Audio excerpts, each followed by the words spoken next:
2 years ago today, January 21st, 2020, the CDC confirmed the first domestic case of coronavirus. The positive patient was a 35-year-old man from Washington State who had recently returned from Wuhan, China. Now, 2 years later, the U.S. confirms more than 859,000 deaths, the highest total for any country. The CDC says more than 75% of Americans now have at least one COVID vaccine dose.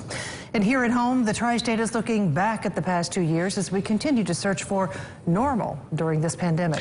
Eyewitness News' Ryan Witry joins us now with that. Ryan?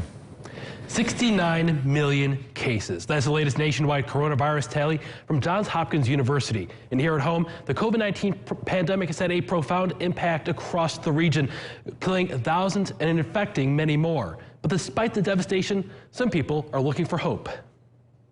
From masks to shutdowns, the COVID-19 pandemic has been tough on just about everyone in the Tri-State. From doctors. Burnout has become a tremendous problem that we're fighting, and we're having, frankly, shortages of healthcare providers because of this. To retail workers. At first, they treated us sort of like heroes, but haphazardly, and then they essentially just cast us aside as nothing more than just expendable pawns during this whole big pandemic. But despite the challenges, people like Rob Basham say they've found ways to overcome them. It caused me to get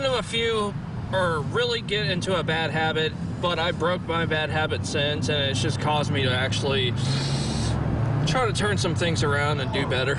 Dr. David Schultz says his own battle with COVID-19 has caused him to see the virus in a different light. When a doctor gets COVID-19 or any disease, we become more knowledgeable of that disease.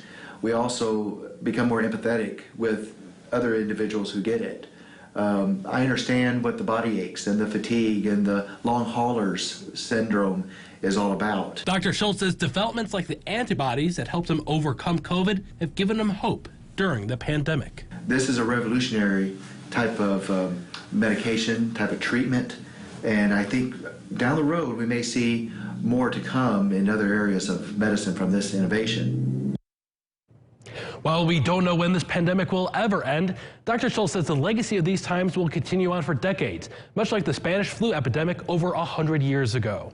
Ryan Witry, Eyewitness News.